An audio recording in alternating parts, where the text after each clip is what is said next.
News when you want it with Bloomberg News Now. I'm Nathan Hager. And I'm Karen Moskow. Karen, we begin with the story that has had markets whipsawing: the White House pressure campaign on Federal Reserve Chairman Jerome Powell. President Trump floated the idea of firing the Fed chair in a room of congressional Republicans this week.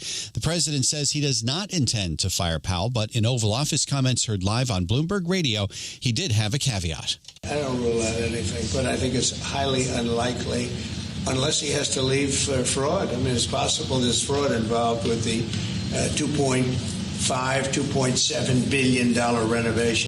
President Trump has said the renovation of the Fed's two main buildings is over budget and too lavish. Bloomberg's Anne-Marie Hordern was in the Oval Office, Nathan, for the president's remarks. She asked about reports that he waived a draft letter firing Powell before congressional Republicans. So you didn't show a letter to Republican lawmakers last night? No, I talked about the concept of fire him. I said, what do you think? Almost every one of them said I should. But I'm more conservative. And it's unclear whether the president has the power to remove the Fed chair, but the pressure might not let up. Several of the president's aides, including White House Budget Director Russell Vought and Federal Housing Finance Chief Bill Pulte, are pushing to inspect the Fed's renovation. And plenty of reaction is pouring in, Karen, to the possibility of the Fed chair's firing. Bloomberg's David Weston caught up with Bank of America CEO Brian Moynihan. Because the Fed is an independent agency, and they're meant to be outside the purview of the executive and Congress. They are called to task, and they're monitored, and they're reviewed, and all the things. But the reality was it's set up to be independent, so that our central bank in America was independent. Bank of America CEO Brian Moynihan's thoughts were echoed by Massachusetts Senator and frequent Powell critic Elizabeth Warren. She tells Bloomberg the Fed needs to stay independent. People in the cabinet, people who are serving in the administration, serve at the pleasure of the president. That is the structure. That is fine. Donald Trump wants to get mad at one of them and fire him. Have at it, baby. But it's different for the Fed chair, and that is why that office needs to be held by someone who is independent.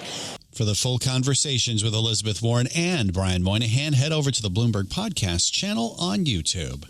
Well, Nathan, a few hours ago, the Senate passed about $9 billion in federal spending cuts requested by President Trump, including deep reductions to public broadcasting and foreign aid. And we get the latest with Bloomberg's Monica Ricks. The 51-48 vote wraps up a 13-hour vote-a-rama on the Senate floor, passing President Trump's request to cut about $8 billion in global aid programs, including USAID, and another $1 billion for the Corporation for Public Broadcasting, which supports public radio and television stations like NPR and PBS. Republicans Lisa Murkowski of Alaska and Susan Collins of Maine joined all Democrats in opposing the package. It now heads to the House for approval ahead of a deadline tomorrow before Trump can sign it into law.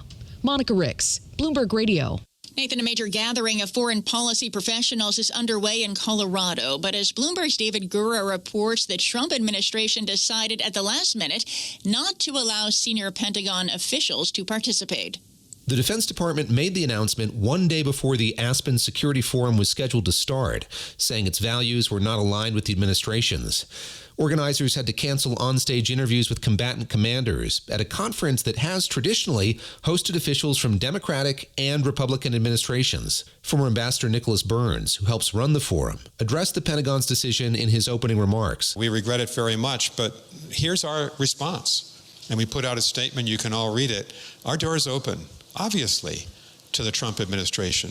We want our government to succeed. Speakers will include officials from President Trump's first term, alongside advisors to Presidents Obama and Biden.